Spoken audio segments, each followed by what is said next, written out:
अरे विनोद, तूने हलवाई को सारा सामान तो दे दिया है ना। अक्षय की शादी में कोई कमी नहीं रहनी चाहिए। आखिर सबसे छोटा भाई है तुम सबका। हाँ माँ, आप चिंता मत करो, मैं पूरा ध्यान रखूंगा। मंगल बेटा, तूने तो कहा था कि फूल का ऑर्डर दे दिया है, यहाँ तो फूल पहुँचे ही नहीं। अब क्या बहू की विदाई के बाद फूल आएंगे? माँ, मैंने अभी बात की है फूल वाले से, वो रास्ते में ही है। आप किशोर भैया से क्यों नहीं कहती कुछ करने को? किशोर पहले ही मेरे बताए काम कर रहा है। पास के सभी रिश्तेदारों और मोहल्ले वालों को कार्ड वही तो देकर आया था। रिसेप्शन के लिए हॉल भी उसी ने बुक किया था। टेंट कुर्सी वालों को भी तो वही देख रहा है। पर कई मोहल्ले वाले तो हमारे भरे पूरे परिवार से जलते भी है, उन्हें बुलाने की क्या जरूरत थी? बेटा, शादी ब्याह में तो बुलाना ही पड़ता है, नहीं तो लोग क्या कहेंगे। दादी दादी देखो ना, हलवाई अंकल हमें लड्डू नहीं दे रहे, आप इनको डांटो ना। अरे चैन सुख दे देना बच्चों को लड्डू, क्यों तंग कर रहा है इन्हें? बीबी जी, मैं कहाँ मना कर रहा हूँ, लेकिन लड्डू बनते ही ये बच्चे उठा उठा कर खा लेते हैं। अरे मैं तो इन्हें थाल में रख के परोस भी नहीं पा रहा। भागो, अब कोल्ड ड्रिंक पीने चलते हैं। भागो भागो, अब कोल्ड ड्रिंक पीने चलते हैं। जैसे कि आप देख रहे हैं, आज इस घर के सबसे छोटे बेटे अक्षय की शादी है। घर में बहुत चहल पहल है। कुलभूषण की बीवी कमला को फुर्सत ही नहीं है कामों से, लेकिन कुलभूषण और घर के बाकी लोग कहाँ हैं? आइए देखते हैं। अजी, आप यहाँ आराम से बैठकर गाने सुन रहे हो और घर में अभी तक इतने काम बचे हैं करने को। अरे भाई, मेरे सबसे छोटे बेटे की शादी है, इसके बाद तो मैं अब चिंता मुक्त हो ही जाऊंगा। और फिर घर में तुम हो, बेटे बहुएं हैं, तुम लोगों के होते हुए मैं क्यों काम करूं? मैं तो शान से बेटे की शादी में जाऊंगा तैयार होकर। अरे ठीक है, अब आप आराम ही कीजिए। एक बार अभिषेक की बीवी आ जाए, फिर मैं भी आराम करूंगी और मेरी चारों बहुएं पूरे घर की जिम्मेदारियां संभाल लेगी।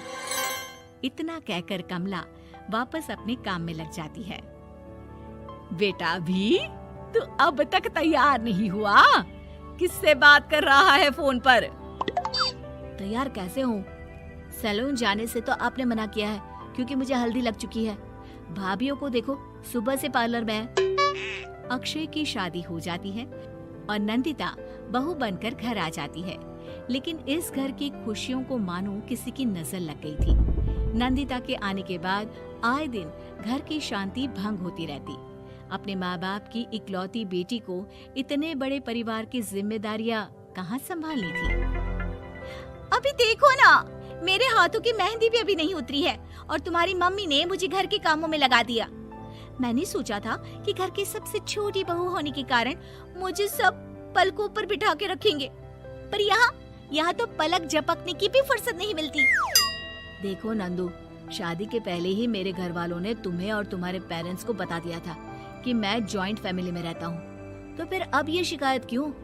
और फिर तुमसे पहले मेरी भाभी भी तो आई थी शादी करके, उन्होंने तो कभी कुछ नहीं कहा। नंदिता तब तो चुप हो जाती है, लेकिन ऐसा बहुत दिनों तक नहीं चलता। अरे नंदिता, माँ बाबूजी की दवाई का टाइम हो गया है, उन्हें दवाई दी आओ और उसके बाद सबके लिए नाश्ता बना देना। पर भाभी, मैं तो अभी अपना फेवरेट सीरियल देख रही हूँ, प्लीज मेरी जगह आप कर लो ना ये काम। ठीक है, मैं तेरी जगह माँ बाबूजी को दवाई दे आती हूँ और नाश्ता बना लेती हूँ। तू मेरी जगह पूरे घर की डस्टिंग करके 5 बच्चों को स्कूल के लिए तैयार करके भेज देना और दोपहर का खाना बनाने के बाद कपड़े धोकर सुखा देना।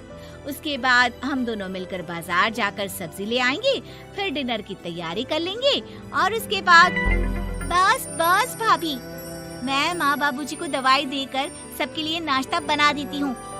हे भगवान, ये कहाँ लाकर फंसा दिया मुझे। मेरे घर में तो गिनती की 8 रोटियां और 2 सब्जी बनती थी और नाश्ता निपट जाता था। यहाँ तो रोटियों का ढेर और सब्जियां बड़े बड़े पतीलों में बनानी पड़ती है।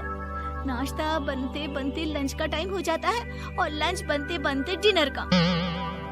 अभी मुझ में तुम्हारे पूरे परिवार का नखरा उठाने की और ताकत नहीं बची। मैं ऐसे नहीं रह सकती। अरे तो क्या चाहती हो तुम? मुझे अलग रहना है बस। तो ठीक है, हम कल ही शिफ्ट हो जाएंगे किराए के घर में। इतना बड़ा घर होते हुए हम किराए पे क्यों रहेंगे? ना जी ना, घर में ही दीवार खड़ी करो अपने हिस्से के आगे। घर के साथ साथ घर की खुशियों में भी दीवार खींच जाती है। ऐसे ही कई महीने बीत जाते हैं और नंदिता माँ बन जाती है। बच्चे के आने से अभिषेक के कंधों पर खर्चों का बोझ आ पड़ता है। अभिषेक का बोझ कम करने के लिए नंदिता भी पार्ट टाइम जॉब कर लेती है, लेकिन इससे उसके सर पर नौकरी, घर और बच्चे की जिम्मेदारी बढ़ जाती है। नंदिता, ये क्या है? तुमने घर भी ठीक से साफ नहीं किया, ना ही मेरे कपड़े धुले हैं। चिंटू के बाल भी कटवाने जाना था, देखो उसके बाल कितने बढ़ गए हैं। अरे करती क्या हो पूरा दिन तुम? मैं करती क्या हूँ? तुम्हारा नाश्ता और लंच बनाने के बाद चिंटू को डे केयर सेंटर पर छोड़ कर आती हूँ, फिर खुद ऑफिस जाती हूँ। पूरा दिन काम करके आने के बाद बिना आराम किए बाजार से सब्जियाँ लेकर आती हूँ, घर आकर खाना बनाती हूँ, चिंटू को देखती हूँ और क्या करूँ मैं? तो किसने कहा था अपने सर पर इतने काम लेने को? मत जाओ ऑफिस। ऑफिस जाए बिना घर के खर्चे कहाँ से पूरे होंगे? चिंटू की डे केयर का खर्च, उसके लिए बेबी फूड का खर्च, प्रेस वाले का खर्च, ये सब तुम्हारी सैलरी से होता नहीं है। अगर परिवार से अलग नहीं होती तो इतनी मुसीबतें नहीं उठानी पड़ती तुम्हें परिवार के साथ मिलकर काम करने में दिक्कत थी, लेकिन काम तो अब भी बहुत है तुम्हारे सर पर। चिंटू को भी डे केयर भेजने की जरूरत नहीं पड़ती। उसको गोद में खिलाने के लिए दादा दादी और घर के सभी बड़े होते। उसके साथ खेलने के लिए उसके भाई बहन भी होते। मेरे तीनों बड़े भाइयों के बच्चे भी बड़े हुए हैं, लेकिन बिना महंगा बेबी फूड खाए, क्योंकि मेरी माँ और भाभियाँ बहुत अच्छे से जानती है कि बच्चे को क्या खिलाना चाहिए। बिजली के बिल जैसे खर्चे भी सब मिलकर बांट लेते थे, लेकिन तुम्हें तो सबसे अलग रहने में ही मजा आता है। तो अब शिकायत क्यों करती हो? बस करो अभिषेक, बस करो। मैं मानती हूँ कि मैं गलत थी। मेरे एक गलत फैसले ने हमें बिल्कुल अकेला कर दिया है सबसे। एक घर में होते हुए भी हम बाकी परिवार से अजनबियों की तरह रह रहे हैं। अभिषेक और नंदिता की सारी बातें घर के बाकी लोगों को सुनाई दे रही थी। तभी कमला बोल पड़ती है।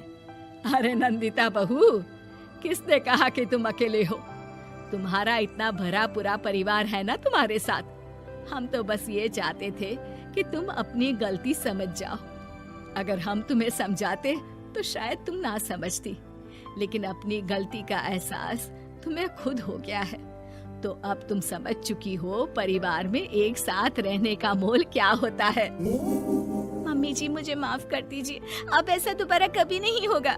अरे माफी बाद में, पहले मेरा पोता जरा मेरी गोद में तो दे, और तू जाकर सबके लिए चाय बना ला।